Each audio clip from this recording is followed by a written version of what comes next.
in corporate plays. We'll groove through it all in funky ways. So join us now, let's find our way. Listen to bits and pivots every single day. Ooh, get money, get paid. All right, this is the second part of a two-parter with Laura Flores. This is by an artist called Ricardo Cavolo. This is just like Casper the Friendly Ghost. So I bought this print just because I really liked his artwork, and this was like the only print that I could find online. And I didn't like, it wasn't my favorite one of his, but I just got it because I liked him so much. And I guess the story behind it is that like Casper is sad there and he's crying because he's a friendly ghost, and the ghosts behind him, all the other ghosts, like they want him to do hood rat ghost stuff, but it kind of goes against his nature. He feels like he doesn't belong, and he feels like he has to do these bad things that don't agree with him. So peer pressure, I guess, and also, kind of living a lie. And it's okay if you're a friendly ghost in a cruel world. You can be friendly, and it's all good, and you don't have to cry about it like Casper. So this is part 2 of 2 with Laura Flores. To recap, Laura was a kick-ass sales rep, like a stud sales rep at Oracle, at Salesforce.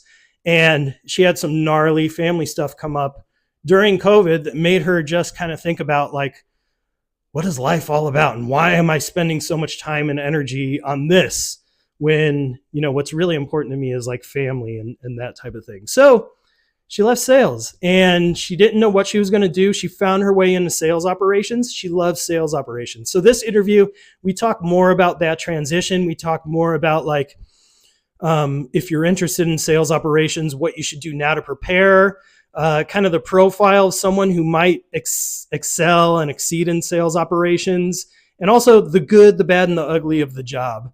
And also, if you're interested in pursuing that, like hit Laura up on LinkedIn. She's starting to help people make that transition, doing some coaching. So hit her up, man. She's the right person for you.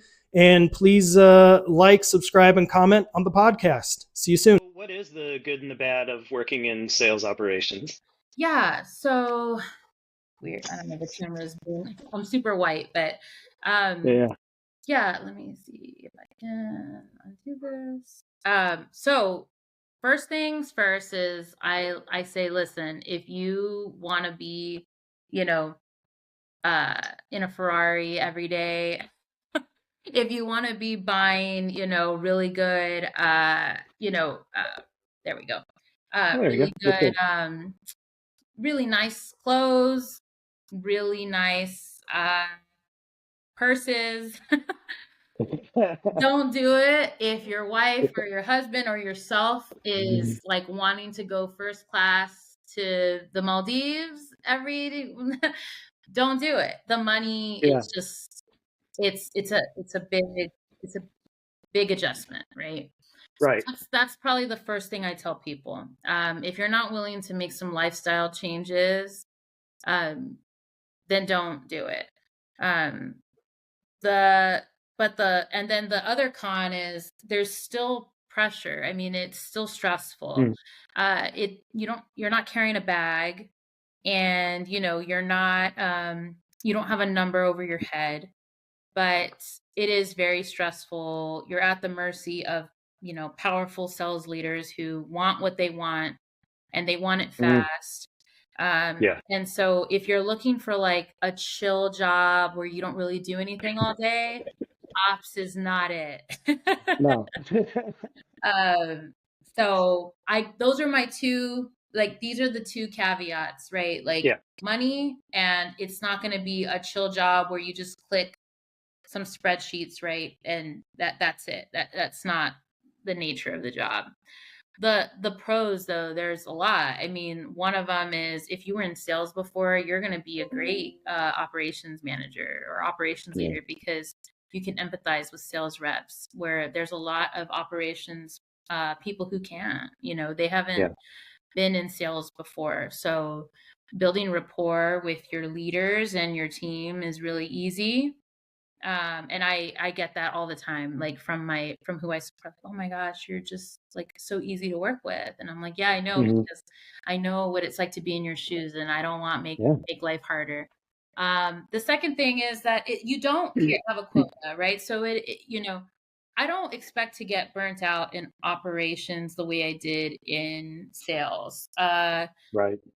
There are some things that you can't control, but for the most part, your effort is recognized, and it pays off. That doesn't always happen in sales. So Yeah. so that's another good thing. And then, the last thing I always say is you learn how the skills that you learn in operations can be applied to so many things. I know everybody says that about sales, but the way that I can take a process and make it more efficient and build processes for organizations, I could not get that in sales, right? Like there's just Nice. that didn't happen, right? So I know I can go and do operations for another industry and I would be okay. So that's kind of like the high main points. And usually, and then the last thing I say is like, listen, at the end of the day, you have to be analytical. So if you're not, and I always have been, so, I just got lucky in that sense. I come from like a family of engineers. You have to be analytical. If you aren't, then you're going to fail. And so I always just like to tell people it's not an easy way out, but it is a way out. And I give them like everything. I put it all on the table, because don't make a mistake if like this is how it really is. Yeah. Are there are there certain types of sales reps that you think would do better in a sales ops role than others? Like, is it reps that are just really into like the technical side of things? Like, if you actually enjoy updating the CRM, like maybe there's a home for you in sales operations. I don't even like to do that. No, I don't know. No, because I was not a rep who liked to update their CRM. So, which is ironic because I always get mad at my team. But I think if there is a sales rep who is very into the data of their accounts, very into the analytics of like, okay, how many times did I call this person, and what's my pickup rate, for prospecting, and then what was the average, if they're interested in like the average deal size like of their territory, if they're interested in the historicals of how their accounts have done in previous years, usually that's someone who will really thrive. If you're a sales rep, and I know many, and this is okay, that never asked me for that, don't care about that, and don't deep dive into their territory like that, they probably would not like ops. And so I think that's like a good indicator. I think if you're a numbers person, some people, they're not interested in like, hey, what's been the average deal size of my territory the last 5 years? And I don't think that they would be a good fit if they're not interested. That's one of the things I always hammer on people. Like just look in your CRM, figure out how many people you reached out to last quarter, how many meetings you booked, how many meetings you converted to opportunities, and then just it becomes an equation. Like you just have to do this one thing daily. You have to reach out to this many people, and you'll hit your number, and you don't have to stress about it. But people don't give a shit. I know. That's all it is. It doesn't matter. At the end of the day, if you want to be a sales leader, like if you want to be a third line leader, even a second line leader plus, you have to run your business using numbers and using math. That is the only way that I support a third line leader now, and he's amazing. And he cannot, he has so much on his plate. He cannot run a business deal by deal. That's not how he operates, right? He operates on dollars and cents and historicals and growth. And every, high up executive leader does that. So it's a skill that if you're not doing it now and you aspire to be in sales leadership, you better start getting good at it because you're gonna need it. Yeah. You can't be Well, a super rep, third line leader. yeah. That forecast is everything. So it sounds like you're doing like a lot of support and collaboration around forecasting, Hmm. probably in your current role. Yes. Yeah, that's huge. Yep. Yep. It's a big Yeah. thing. That's a big part of my job. Yeah. Are there any like certifications or courses or anything someone would take if they're trying to like eventually transition from sales into sales ops? Yeah. So the one thing that I had to get really good at was Excel. Like, I mean, Ah, that's it. Everyone will laugh because that's like the yeah. software we're selling, right? Don't use Excel sometimes, but you Hmm. just you have to be good at Excel, right? Like, period. Yeah. You're not going to make it if you're not. Um, so I took a course on it and I'm like pretty much a master now, hopefully. I probably have a little bit to learn. Um, a lot of operations folks use or know they get to learn SQL, or some people call it SQL. Yeah. Yeah. I am learning that right now, but I haven't needed it so far. But I'm learning it just so that I can have it, and I do that on my free time, which I know sounds so Oh, fun. good stuff. So fun. Yeah. But it's important because there's a lot of companies that, depending on the role, that you do need to know, Yeah. SQL. So I always tell people that's another good one. But other than that, I think like those two will get you the hard skills that you need. Nice. Yeah, It's amazing how many Fortune 500 companies are really run on Excel. Like I know. it's like so I'm in consulting now, and so I work with, huge companies like that. And when we get into it, it's like the bigger the company, the more antiquated their systems and processes are, and just like rickety, and like Excel is always at the core of everything. And so it's like, I can know. you guys get out of spreadsheets and like, put this shit where people are going to see it? But There's even like a meme, like the entire financial system of America, and it's like all balancing on like the little Excel, because it's it's like true. so true. I know. Yeah. Yeah, it's crazy. I wish I didn't have to use it. Like, that would be the dream. And there are some companies that have processes where you don't have to use it, which is great. But Yeah. at the end of the day, like, there's always going to be that one guy who loves it and wants to use it Yeah. and not use the tools. So, Because it's not broken. Yeah. This is Noah. Noah sells software. He's not LinkedIn famous or anything, but he's a solid sales rep. And like a lot of us, he's faced some serious bad luck over the past few years. First, there was a layoff due to COVID. Then came a rift due to economic headwinds. And just when he thought he'd found the right fit, the company he was at got acquired and he was let go shortly thereafter. Noah's resume looks bad, like really, really bad, and he worries that his luck is never going to change. He fears this pattern of bad luck is going to continue, and he's going to be constantly looking for the right job. His confidence is at an all-time low. In his weakest moments, he wonders if maybe sales just isn't for him. It's not just about finding the next role, it's about finding stability and overcoming the perception that he's a job hopper and unreliable. Noah discovers a course called Elevate Your Sales Career, designing a 5-year plan for success. It promises to arm him with insights, knowledge, and frameworks to determine exactly what he needs to do to change his luck and turn his career around. After taking the course, Noah steps back into the job market with confidence and a reliable plan for a stable, successful future in sales. exactly. We should talk about too, like you were an awesome sales rep. So you were, I mean, in enterprise sales and sales management at Oracle and Salesforce, and you Yeah. started as a BDR at Yeah. Oracle, I did. and I you worked did. your way up. So other than just like, kicking ass and crushing your number, like, is there anything, someone who's like an SDR right now who wants to be a sales manager eventually, is there anything else they can do to prepare for that role? Yeah, I think like having mentors and Huh. people that trust you, that there's mutual trust, is so important. Like, I will say this, and I don't even know how this is going to sound.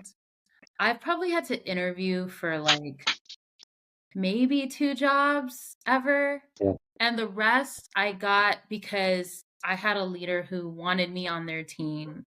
And, you know, I've, it's, man, I can't even remember the last time like I applied to a role, like where I went Hmm. in and was like, hey, I need a job, right? Like Yeah.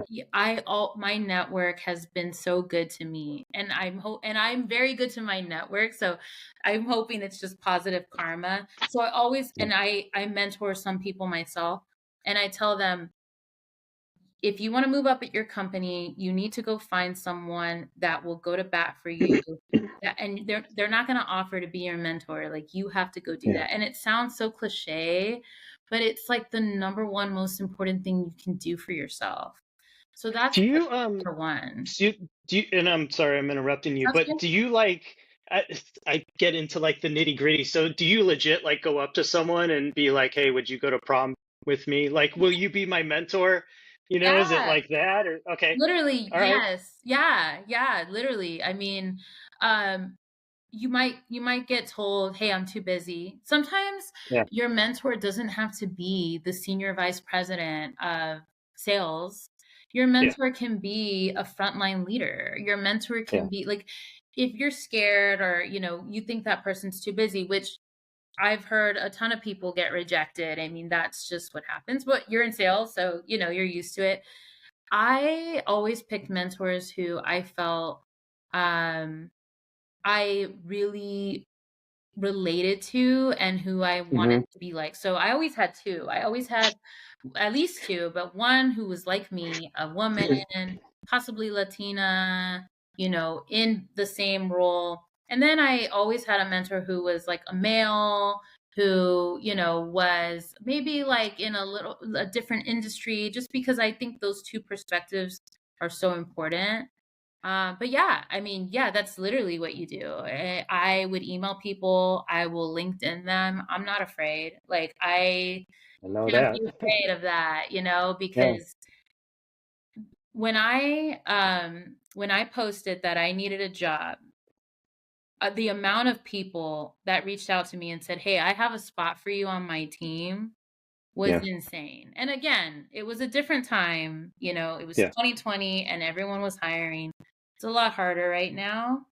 But Hmm. I wouldn't have even had a fighting chance, without Yeah. my network. So I know it sounds cliche, but it is really important. That's awesome. So I'm doing like this kind of podcast sprint. So I would just fucked around with the podcast this past year and I did like 20 something episodes. And Yeah. now I figured out like how to do it. So I'm interviewing you and like probably 10 other people and I'm just going to jam through them and just get a whole year's worth done. But Yeah. like pretty much everyone I talk to has talked about the importance of having either investing in coaching or having some kind of like formal mentorship like you're talking about. So Yeah. it's just yeah, I should probably do that for myself. I'm You should slacking there. you should Yeah. do that. I think it's so important at, at any stage. Maybe you're not even trying to, get promoted. Maybe you like what you're doing, but Yeah. it is, I just left Oracle in April and I'm at Adobe now. Oh, And nice. yeah, it's been great. And I need to find, that's something that I'm working on. Like, I need to find my mentor at Adobe. Like, you should Yeah. find someone as in your company to, you know, model Yeah. yourself after, someone that can help you, that will say your name. I know it sounds good, say your name in a room full of opportunities, because I can Yeah. tell you the amount of times someone said, "Hey, look, someone brought up your name, Laura. Someone brought up your name, Laura. Laura, I heard so much about you." Like, that means someone said my name in a room full of opportunities, and it's just a good Yeah. feeling, No, that's huge. Yeah, Yeah. leveraging them to help you, navigate the organization a little bit and then just, kind of hype you up internally like you're talking about. Yeah, exactly. It is It's a nice ancillary benefit. It is really important. And I think the second Yeah. thing that I always told people is, don't, like, if you're doing something like really cool, or you're going the extra mile, like don't be afraid to like let people know that, right? Yeah. You know, like go tell Yeah. someone. First of all, you gotta go the extra mile. Like that's Yeah. But you gotta 100,000. be your own cheerleader. No Yes, one's gonna do it for you. You have to like I always keep receipts. So like every like little shout outs in Slack and yes, little snippets of recorded calls that like maybe a call I wasn't even on, but like a client is talking to me to the VP. I save all that shit in a folder. yep, And I always ask for more money every year, yeah, like clockwork. Like I need more money and I show them all the receipts and I put a presentation together and I yes. usually get it. Yeah. I So I love tell that. everyone to do that. Yeah, That's I what you're tell everyone to supposed to do it. do. Yeah. Yeah. And people Yeah, but don't. yeah, and like, talk about like I just had my quarterly conversation today and it was like, oh, were your initiatives this quarter that align to like your, OKR or whatever? And I was just like boom, boom, boom, like fucking 12 bullets. Like I did all this You're like, stuff. I'm And ready. Like, you yeah. asked and I'm ready. Yeah, like I had it, it took me 5 minutes. So Yeah. yeah, I'm a big proponent of that. It's so true. I'm You got to go the extra mile too. Like, like in yeah, order to evangelize yourself, you you also got to have walk to the walk. like the whole like if you're saying, "Oh, this is just my job and I'm not going to do the extra work," like that's not going to get you Yeah. anywhere, and I don't want to sound like a boomer, Oh, but it's no. just Well, okay, so it's like priorities with work. Like if you just kind of want to like check in, check out, get paid, earn your salary, like yeah. that's fine. Just do your job description. But if you want more, if you want like, more money, more responsibility, a better title, then yeah, you kind of have to like you kind of have to work like one or two steps ahead. You have to do the job that you want and show them you can do it and Exactly. be your cheerleader and like, hey, I've been doing all this awesome shit. Here's all the proof. Like, Yes. let's work something out. Exactly. I need That a kind of deal. raise. Eggs are expensive, I guess. Yeah. And you don't have to like work extra hours and overtime and come in on a Saturday to do that No, necessarily. you You just don't. have to like, Yeah, yeah, you don't. yeah. So I'm sitting here talking to you and I'm remembering something really funny and I don't know if you remember it, but do you remember like one day just randomly like Jay did something to like piss you off and you go, "What's up with that shirt, Jay?" No, I don't remember that, but I do not doubt that I did that. And it was like totally out of context. Like he wasn't even interacting. Like he was just coming by our little pod and he was saying something. And you're like, "What's up with that shirt, Jay?" And it was like fucking. We all just fell out. It was the funniest thing. Oh, Like it was totally like uncalled for, but it was like, yeah, we know, because oh Jay's my, always fucking with people. It was like, because he's wearing like it was like a shirt where it was like everyone noticed when he came into the office with this shirt on that day. It was like, what's up with that orange button down oh shirt with my, like I think it had a collar out here, and you were just like, whatever. What's up with that shirt, Jay? So funny. I cannot believe no, I can't believe. I just don't remember. That's hilarious. Jay is like the reason, and not the only reason, but like he gave me a chance Yeah. like when I was like 23 years old and didn't have any software sales experience and was trying to move to Austin. He hired me even though I did like not well in my interview. But I asked him later, and I struggled like at Volusion probably for the first like 5 or 6 months because I didn't know what I was doing. And I was like, oh Hmm. my God, I'm gonna get fired. Um, but then I put my head down and I was like, okay, I need to like make this work, right? Because I have bills and I'm alone in Yeah. Austin. And I remember asking him like, why later, like, why did you hire me? Like, are you crazy? Like I had no experience. I didn't do well in my interview. And then Carrie, I think was his boss, like was like, if you want to Yeah. hire her, like you can, but she doesn't have any experience. And he just said, I don't know. I just knew that you were going to be, I knew that you had something in you and I believed in you. And Oh, like, seriously, I owe him so much for that, yeah. because I never would have gotten into software sales without him.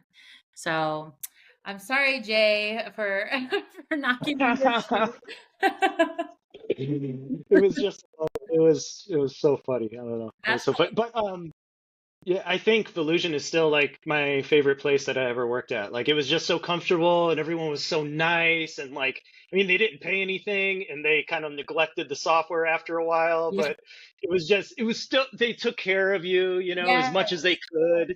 And like yeah, I still like most of my people I consider friends or at least like close acquaintances, they all come from Volusion. So Totally. I met Trevor there. You know, he's my best friend.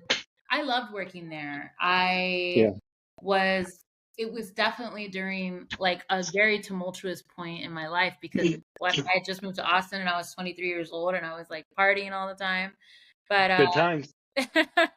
so who knows how I came into work some days, but like I felt like it was just really a great environment. And I still keep in touch with a Yeah. lot of people that I worked Yeah. there with.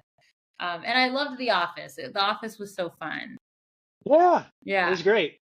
Oh, and I'm doing a podcast with Val Walker next week too. You're friends with Oh, it's small world, right? So when I went to work at Evernote, she was like, "Do you know Laura Flores?" And I'm like, "Yeah, totally." yeah, that's Yeah. right. Oh my God. Yes.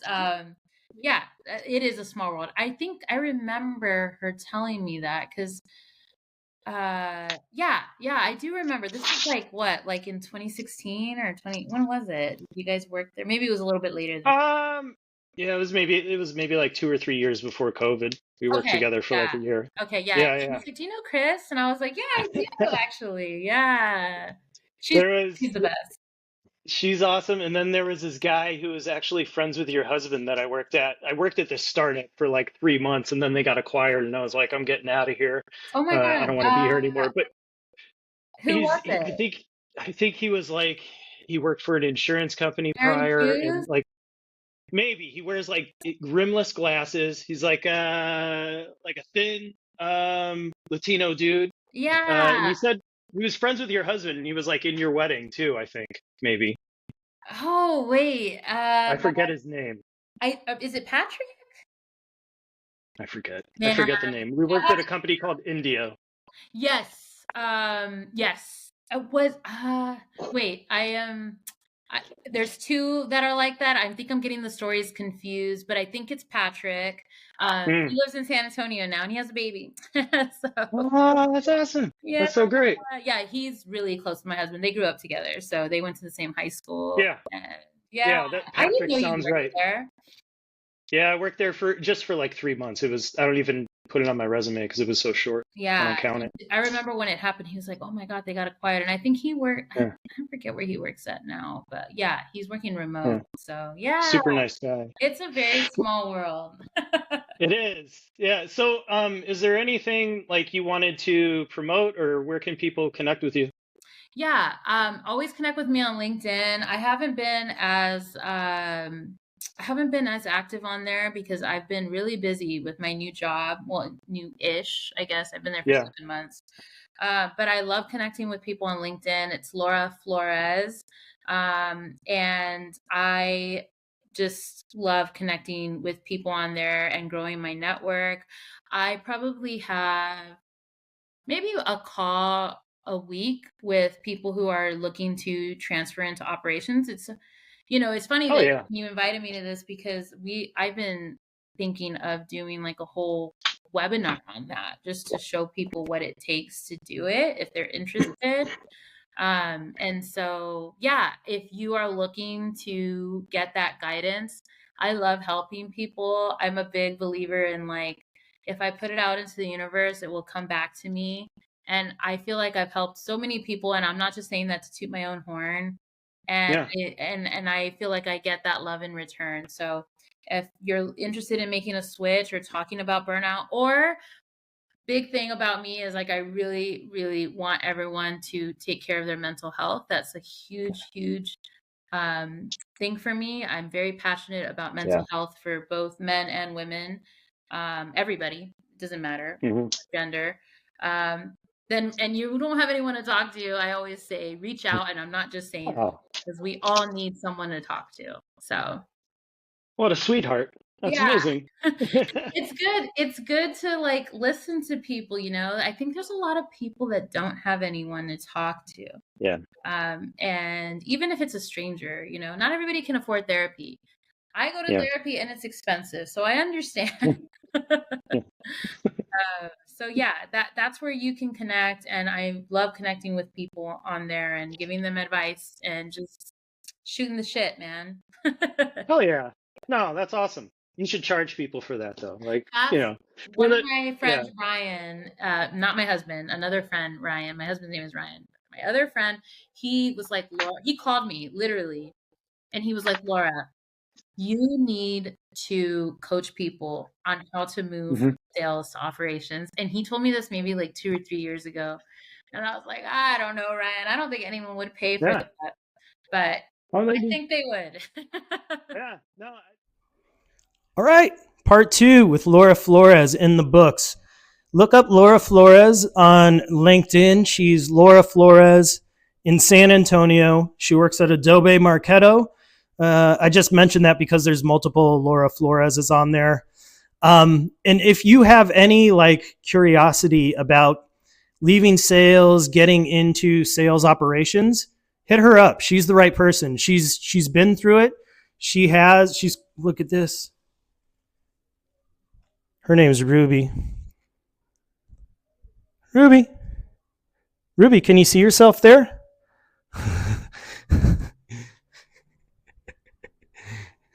I love you. Hit up Laura, move into sales operations. I appreciate you watching this. Yeah, that's it. I got no, like and subscribe on the podcast, leave comments, ask me questions, go to my website, download all the free stuff. If you want to get serious about your career, you want direction, you want to figure out what your goal should be, you want to figure out what your ideal role would be, who your ideal employer would be, you want to learn all those things about yourself and really come up with a clear vision for your career, sign up for my course. It's the greatest thing that I've ever built professionally. And tune in next week. You're going to love it. I love you for paying attention to the podcast. I appreciate you. Please come back. I'd love to hear from you. Bye.